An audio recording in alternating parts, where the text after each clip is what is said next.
Un des pires crimes est probablement celui d'abuser de la crédulité ou de la bonne foi des gens vulnérables. Des enquêtes sérieuses effectuées aux États-Unis auprès de ces pseudo-guérisseurs et showman religieux ont démontré que la plupart d'entre eux étaient des charlatans qui étaient motivés uniquement par l'appât du gain. Il y a aussi en ce domaine toute une catégorie de gens qui sont vraiment sincères, mais qui sont victimes d'une mauvaise théologie ou tout simplement qui souffrent de certains dérèglements psychologiques. Mais cela ne veut pas dire que Dieu ne guérit pas aujourd'hui.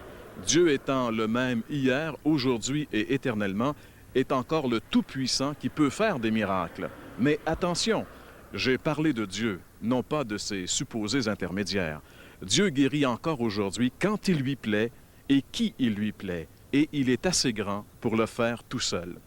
Jésus a d'ailleurs mis en garde ses auditeurs contre ces filous qui s'identifieraient à lui. Dans l'Évangile de Matthieu, chapitre 7, les versets 22 et 23, nous pouvons lire ceci.